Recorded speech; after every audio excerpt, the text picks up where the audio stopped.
Hello जी, नमस्कार, आदाब, सत श्री अकाल जी। मैं साहिल, आप देख रहे हैं जी नॉक टीवी और आप देख रहे हैं जी आपका फेवरेट शो बॉलीवुड अखबार। तो गाइस, शुरू करते हैं आज का बिना देरी किए रंगारंग प्रोग्राम। आइए जी गाइस, इस साल मार्च 2025 में जयपुर में आईफा अवार्ड्स के दौरान बोनी कपूर ने कंफर्म किया कि वो अपनी दूसरी बेटी खुशी कपूर के साथ एक फिल्म बना रहे हैं जो हो सकता है फिल्म मॉम का सीक्वल हो, जो 2017 में आई थी। अब ये भी पता चला है कि फिल्म का नाम मॉम 2 है। कल सेट से कुछ तस्वीरें इंटरनेट पर आई हैं, इंटरनेट पर खूब वायरल भी हैं और पता भी लगाया गया है सोर्सेज के अकॉर्डिंग कि मॉम 2 की शूटिंग 26 अक्टूबर दिवाली के तुरंत बाद मुंबई में शुरू हो गई थी। अब तक 12 दिन का जो है शूट वो हो चुका है। ये अच्छी प्रोग्रेस कर रही है। खुशी कपूर एक इंपॉर्टेंट रोल निभा रही हैं और उनके साथ करिश्मा तना भी हैं। फिल्म को पहले रवि उदयवार ने डायरेक्ट किया था, लेकिन मॉम का सीक्वल गिरीश कोहली डायरेक्ट कर रहे हैं। गिरीश जो पहले भी स्क्रीन प्ले और डायलॉग्स लिख चुके हैं, उन्हें बोनी कपूर ने इस बार रिस्पॉन्सिबिलिटी दी है क्योंकि उन्हें सीरीज की बहुत अच्छी समझ है। गिरीश ने पहले क्रेजी जैसी फिल्म भी बनाई है जो इस साल रिलीज हुई थी। बोनी कपूर प्लान कर रहे हैं कि 11 नवंबर अपने बर्थडे के दिन इस फिल्म को ग्रैंड तरीके से अनाउंस करें। बोनी कपूर ने कहा कि मैंने खुशी के द और चीज, लवयप्पा और नदानिया जैसे फिल्म जो हैं वो देखी हैं। मैंने नो एंट्री 2 के बाद उसके साथ एक फिल्म प्लान कर रहा हूं जो कि अब चल भी रही है, जो मॉम 2 हो सकती है। ऐसा बोनी कपूर ने पहले बोला था। खुशी अपनी माँ की तरह ही उन्होंने कहा कि वो सफल होना चाहती हैं। उनकी एक्सपेक्टेशन और उनका ड्रीम है कि मैं अपनी मॉम के जैसा काम करूं और सक्सेस भी मुझे वैसे ही मिले अपने टैलेंट के थ्रू। और फैंस ये भी उम्मीद कर रहे हैं कि जो बोनी कपूर की मोस्ट अवेटेड फिल्म है नो एंट्री 2 भी जल्दी शुरू होगी। ये 2005 की हिट फिल्म नो एंट्री 2 का सीक्वल। टेली क्राइम सीजन 3 का ट्रेलर गाइस रिलीज हो गया है, जिसमें शेफाली शाह वापस अपने रोल यानी कि डीसीपी वर्तिका चतुर्वेदी में है। इस बार उन्हें एक ह्यूमन ट्रैफिकिंग केस जो है वो सॉल्व करना है और हुमा कुरैशी जो बड़ी दीदी की विलेनियस रोल में है उनका सामना करना है। ये सीरीज इंडिया की पहली वेब सीरीज है जो एमी अवार्ड जीत चुकी है। नए सीजन में कहानी रीजनल बाउंड्रीज से आगे बढ़कर होती है। ट्रेलर में दिखाया गया है कि कैसे 30 लड़कियों का शिपमेंट मिलता है और इन्वेस्टिगेशन से पता चलता है कि लड़कियां पूरे देश में गायब हो रही हैं। तनु चोपड़ा इस सीजन को डायरेक्ट कर रहे हैं जो सच्चे ह्यूमन ट्रैफिकिंग केस से इंस्पायर्ड है, जैसे पहले 2 सीजन में रियल इवेंट पे बेस्ड था। पहला सीजन निर्भया केस से और दूसरा सीजन कच्चा बनिया गैंग से इन्फ्लुएंस था। दिल्ली क्राइम सीजन 3 13 नवंबर को नेटफ्लिक्स पर रिलीज होगी। इसमें शेफाली शाह, हुमा कुरैशी, रसिका दुग्गल, राजेश टायलांग, सयानी गुप्ता जैसे प्रोमिनेंट एक्टर्स काम कर रहे हैं। सलमान खान अब रितेश देशमुख के राजा शिवाजी में एक महत्वपूर्ण जो है वो रोल निभाने जा रहे हैं। वो जीवा महाला का किरदार अदा करेंगे जो शिवाजी महाराज की बहादुरी और वफादारी भरोसेमंद सैनिक थे। रिपोर्ट्स के मुताबिक सलमान अपना सीन 7 नवंबर को शूट करेंगे जो फिल्म का सबसे खास पल बन सकता है। हर बार सलमान खान बिग स्क्रीन पर आते हैं तो एक अलग ही छवि बन जाती है। वो इस फिल्म में भी अपने आप को अलग रंग में दिखाने जा रहे हैं जो उनकी छवि को और भी जबरदस्त बना देगा। सलमान की फ्लैगशिप एक्टिंग और उनका जादुई टच इस फिल्म के लिए परफेक्ट है। पहले भी सलमान ने रितेश देशमुख की लाई भारी और वेद के गाने वेड लवले में कैमियो रोल किया था। जीवा महला का रोल शिवाजी महाराज की रक्षा के लिए एक मेजर अटैक के दौरान बहादुरी दिखाता है। संजय दत्त भी अफजल खान का किरदार निभाएंगे इस फिल्म में, जिससे एक ग्रैंड और इमोशनल सिनेमैटिक मूवमेंट बनेगा जो कि ब्रेवरी, लॉयल्टी और हिस्ट्री को सैल्यूट करेगा। इसी के साथ सलमान का big project battle of Galwan भी काफी ज्यादा चर्चा का विषय है, जो कि एक हाई ऑक्टेन वार ड्रामा है। कबीर खान के साथ उनका रीयूनियन होगा बहुत देर के बाद। और गाइस, फैंस में एक्साइटमेंट ऑन पीक है। बैटल ऑफ गलवान के मेकर्स अब जून 2026 में गाइस फिल्म रिलीज करने का जो है वो प्लान कर रहे हैं। शूटिंग सितंबर में लद्दाख में शुरू हुई थी और अब तक फिल्म के इंपॉर्टेंट एक्शन सीन्स शूट हो चुके हैं। शूटिंग दिसंबर तक कंप्लीट हो जाएगी। उसके बाद डायरेक्टर अपूर्वा लखिया पोस्ट प्रोडक्शन पर काम करेंगे। पहले जनवरी रिलीज का प्लान था इस फिल्म का, लेकिन अब वो पॉसिबल नहीं लग रहा, इसलिए जून का प्लान सबसे स्ट्रॉन्ग इस टीम ने जो है वो माना है। पर मेकर जुलाई या अगस्त के रिलीज डेट्स भी देख रहे हैं। सलमान खान ने अपनी फिटनेस दिखाते हुए 2 शर्टलेस फोटो सोशल मीडिया पर पोस्ट की हैं जो फैंस को बहुत पसंद आई हैं। फैंस को उम्मीद है कि उनके 60th बर्थडे यानी कि 27 दिसंबर को फिल्म का टीजर या अनाउंसमेंट डेफिनेटली आएगा, लेकिन अभी इस बारे में कुछ कंफर्म नहीं है। फिल्म में सलमान कर्नल बिकू मल्ला संतोष बाबू का रोल प्ले कर रहे हैं, जो कि किताब इंडियाज मोस्ट फियरलेस 3 2022 के एक चैप्टर पर बेस्ड है, जिसे शिव अरूर और राहुल सिंह ने लिखा है। चित्रगंधा सिंह भी फिल्म में है। कुछ रिपोर्ट्स थे कि अमिताभ बच्चन कैमियो करेंगे, लेकिन डायरेक्टर अपूर्वा लखिया ने इसे अफवाह बताया और बोला कि बैटल ऑफ करमान का बस आप इंतजार। एसएस राजामौली अपनी अगली फिल्म का टाइटल कंफर्म कर चुके हैं गाइस, जो है जी वाराणसी। फिल्म में महेश बाबू, प्रियंका चोपड़ा और पृथ्वीराज सुकुमारन लीड रोल में है। ये फिल्म पहले SSMB 29 के नाम से जानी जा रही थी और कुछ रिपोर्ट्स में इसका नाम ग्लोब ट्रोटर भी था, लेकिन अब ऑफिशियली फिल्म का नाम वाराणसी ही रहेगा।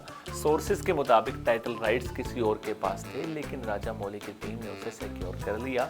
ये टाइटल फिल्म की कहानी के लिए बिल्कुल फिट बैठता है, इसलिए ये सिलेक्ट किया गया। फिल्म का ग्रैंड अनाउंसमेंट जो है इवेंट होगा 15 नवंबर को रामोजी राव फिल्म सिटी हैदराबाद में। इस इवेंट में राजामौली, महेश बाबू, प्रियंका चोपड़ा, पृथ्वीराज और Oscar winning music director MM Keeravani शामिल होंगे। फैंस के लिए ये इवेंट लाइव स्ट्रीम भी किया जाएगा जियो हॉटस्टार पर। ये फिल्म राजामौली की लास्ट ब्लॉकबस्टर RRR जो 2022 में आई थी, उसके बाद की फिल्म है जो ग्लोबल हिट बनी थी। RRR के गाने नाटू नाटू ने अकेडमी अवार्ड में बेस्ट ओरिजिनल सॉन्ग का इनाम भी जीता था।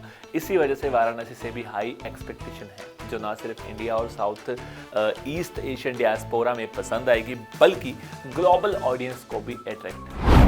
अनीस बज़मी ने कंफर्म किया कि भूल भुलैया 4 बन रही है और ये काम चल रहा है जी 1 नवंबर को। भूल भुलैया 3 का 1 साल पूरा हुआ, जो अनीस बज़मी के लिए खास भी था क्योंकि ये उनका बर्थडे भी था। उन्होंने बताया कि भूल भुलैया 3 अभी तक ऑडियंस के दिल में है और सबकी फेवरेट कॉमेडी है। अनीस ने कार्तिक आर्यन की बहुत सारा तारीफ की। उन्होंने कहा, बच्चे ने कमाल का काम किया है। The world would have never known of his fabulous comic timing if it wasn't for भूल भुलैया। अनीस ने यह भी बताया कि कार्तिक के साथ कुछ और कॉमेडीज प्लान कर रहे हैं और भूल भुलैया 4 उनमें से एक है। कार्तिक जरूर होगा इस फिल्म में। भूल भुलैया 3 में उनका सबसे अच्छा एक्सपीरियंस माधुरी दीक्षित और विद्या बालन के साथ काम करना भी था।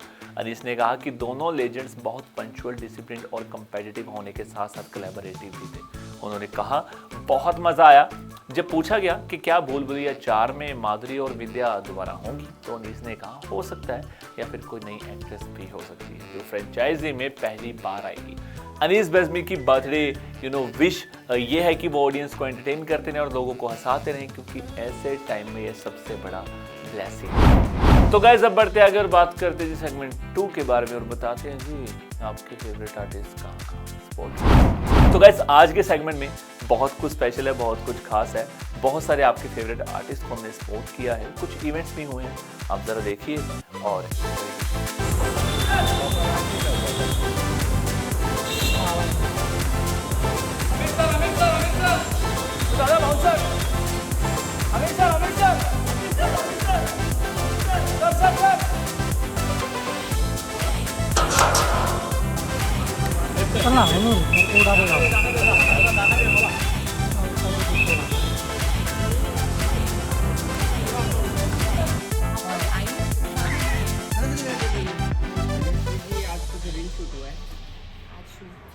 बहुत शूट हुआ है जी।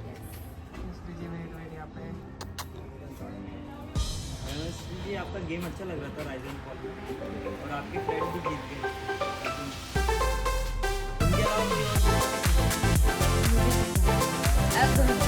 वेट क्या बाबू या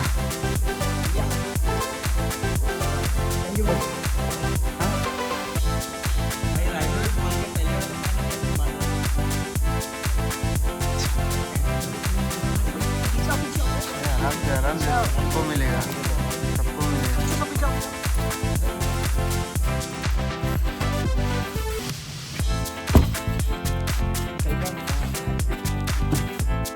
नहीं परसों था। सब डेट बता रहा है।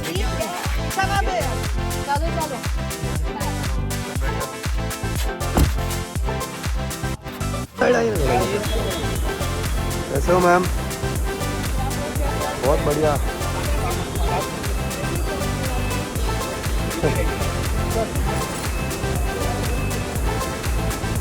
मैम वुमेन्स वर्ल्ड कप जीती है अपने देश की लड़कियां, क्या बोलोगे? वुमेन्स वर्ल्ड कप जीती है इंडिया। बहुत ही खुशी है, गर्व की बात है। हमारी लड़कियों ने ब्लड दान किया और बस यही कहना चाहती हूँ, लड़के हैं तो हमारी स्टोरी को देखना उन्हें हाँ। क्रिकेट में नहीं, किसी भी क्षेत्र में हमारी लड़कियाँ किसी तरह की लड़कों से कम नहीं है। शक्ति जी का नेतृत्व हाँ थोड़ा आगे आइए, थोड़ा आगे आगे आइए ना यहाँ पे। गंगा जी बस जाने दो थोड़ा जाने दो। कैसे हो ma'am? All good. Ganga ji यहाँ पे देखिए, यहाँ पे सीधा एंगल।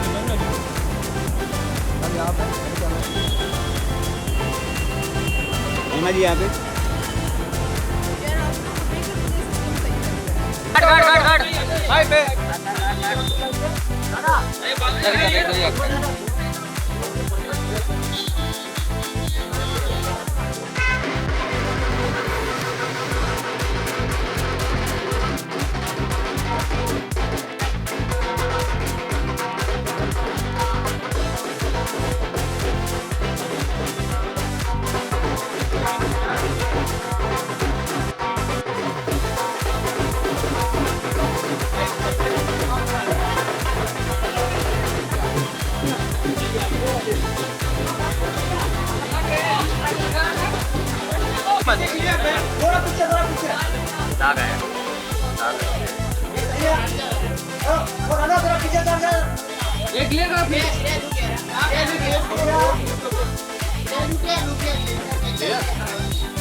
सामने देखिए।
हेलो सर, कैसे हो? कैसे हो?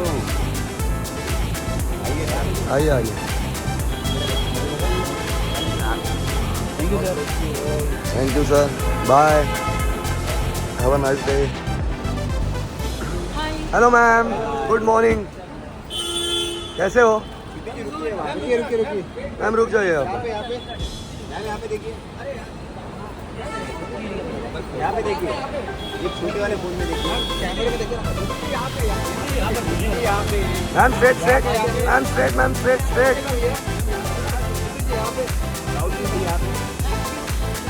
Thank you ma'am. Ma'am ma'am photo चाहिए आपके साथ।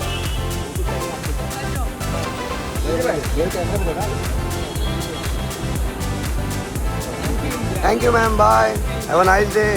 अरे करीम भाई मत करो ना।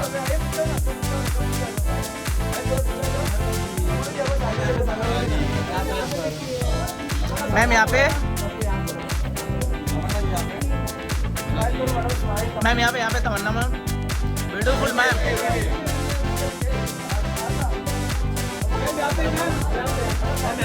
मैम यहाँ पे मैम यहाँ पे वेट तमन्ना जी यहाँ पे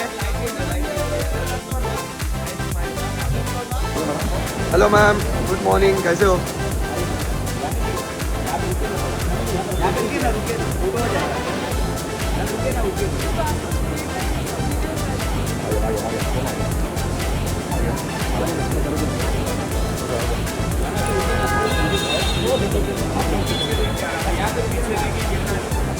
थिंक मेरी तरह बहुत सारे टीनेजर्स को एक रास्ता मिला था आफ्टर वॉचिंग दैट मूवी। और मतलब एक एम होना चाहिए, एक मोटिवेशन होता है एक अपनी खुद की ज़िंदगी में कुछ कर दिखाने का। वो उस मूवी से आई थिंक बहुत सब लोगों को बहुत दिशा मिली and I am one of this. And so this is a full circle for me because Farhan sir की मूवी थी और आज मैं जिस मूवी से जुड़ी हूँ वो भी आपकी मूवी है। It's an army background movie, so very special for me. Thank you so much for having me on the song Amjad, Nadeem and Amir. Thank you for giving me this opportunity. A lot of warmth here on this stage. मैं उन चंद खुशकिस्मत लोगों में से हूँ जिन्होंने इस गाने को देखा है exactly where it comes in the film. और शायद एक पत्नी क्या महसूस करती हैं उन भावनाओं को हम समझ नहीं पाएंगे, लेकिन जिन्होंने इस किरदार को निभाया है वो शायद हमें कुछ बेहतर बता सकें। प्लीज़ वेलकम द इनक्रेडिबल राशि Khanna.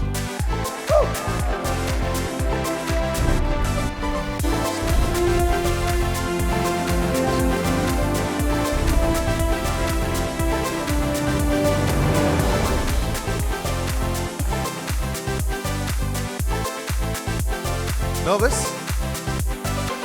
Okay, I'll keep it rather simple. किरदार के बारे में बता चुका हूँ, लेकिन एक जवान जो सरहद पे लड़ने जा रहा है, उनकी पत्नी सिर्फ प्यार नहीं, हिम्मत और बलिदान भी समझती है। जब आप ये रोल प्ले कर रही थी, क्या वो कहानी सिर्फ समझने की थी या आप उसे फील कर रही थी और what a wife of a soldier ends up feeling? सभी को मेरा नमस्कार। थोड़ी सी नर्वस हूँ। आई थिंक मैं बहुत खुशनसीब हूँ कि got to be a part of exodus कहानी। देखिए, आर्मी वाइफ का होना बहुत to be in that role in itself is a challenge. और मेरे लिए आसान नहीं था क्योंकि जिस तरह सीन्स लिखे गए हैं, जिस डेप्थ के साथ लिखे गए हैं, every time I was in a scene I got very to thank Farhan sir for being such a good support. उनके बिना मैं शायद नहीं कर पाती। Sir of course the captain worship. इस फिल्म में बहुत ऐसे सीन हैं, जैसे मैंने कहा, जहाँ मैं इमोशनल हुई and it test me as an actor also. And I think I love being part of films that test me as an actor. Coming back to playing in army wife, मैं शब्दों में तो नहीं कह पाऊँगी। I think आपको film देखनी होगी। आँखों ही आँखों में आप समझ जाएंगे कि उनकी फीलिंग क्या है। एक अंडर करंट ऑफ लॉस जैसी फीलिंग मिली थ्रू आउट, क्योंकि आई थिंक एक आर्मी वाइफ वो समझौता कर लेती है उस सच्चाई से कि her loved one might not come back, and that's a very heavy feeling to live with. मैंने पूरी कोशिश करी है to give my best, and I hope आप सभी को पसंद आए।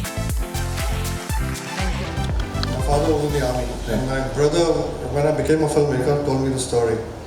And when I heard it, I had to make it. And then I tried to make it for another 5 years. Nothing happened. Then I met these boys, and it happened. So it's a labor of love. I hope people enjoy it.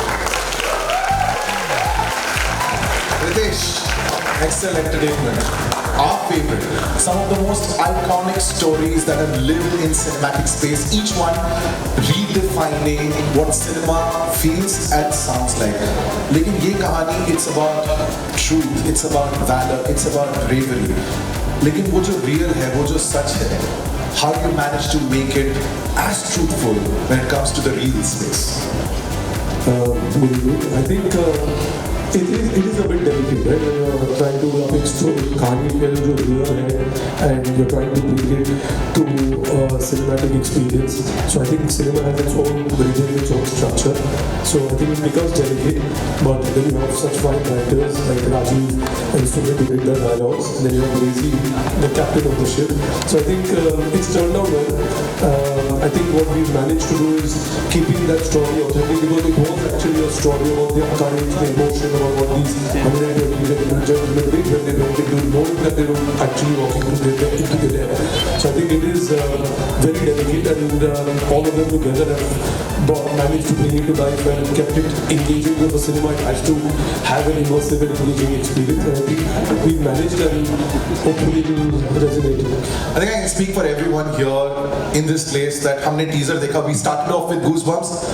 आप सबसे मिलेंगे, आप सबसे उनकी कहानियां सुनेंगे. Thank you so much for bringing this story on our screens on the 21st of November. Thank you so much, gentlemen.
इधर centre लोग या इधर इधर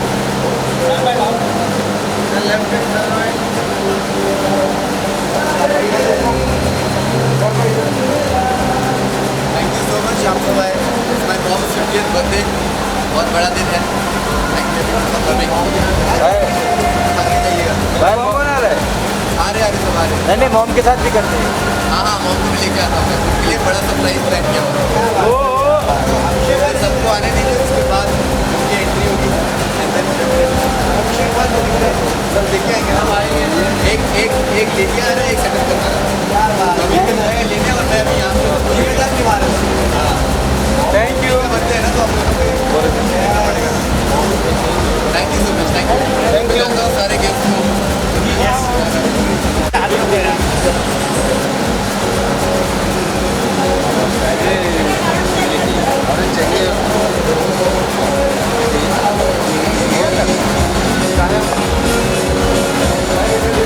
इधर देखिए मैम, सेंटर लोग. Thank you.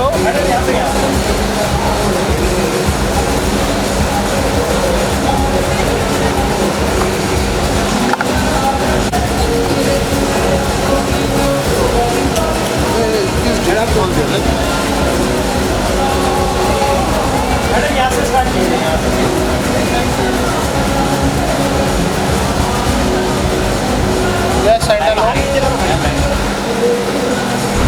आगे बढ़ते हैं और बात करते हैं जी सेगमेंट 3 की और बताते हैं जी रिसेंट रिलीजेस फिल्म ने पैसे कितने कमाए हैं. तो बात करते हैं थामा की. डे 15 को इस फिल्म ने अर्न किए जी 2 करोड़ और टोटल इस फिल्म ने अर्न किए हैं जी 123.80 करोड़. इसी के साथ बात करते हैं जी एक दीवानी की दीवानियत की. डे 15 को इस फिल्म ने अर्न किए जी 2 करोड़ और टोटल इस फिल्म ने अर्न किए हैं जी 68.5 करोड़. अब बढ़ते आगे और बात करते हैं जी कांतारा चैप्टर 1 की. डे 34 को इस फिल्म ने अर्न किए जी 1.15 करोड़ रुपीज और टोटल इस फिल्म ने अर्न किए हैं जी 6.2.85 करोड़. तो ये था दोस्तों हमारा आज का बॉलीवुड अखबार. उम्मीद है आपको हमारा आज का अखबार पसंद आया होगा. एंजॉय कीजिए, मजे कीजिए. कल फिर मिलते हैं जी नई अपडेट के साथ. Till then guys, take care. Thank you so much.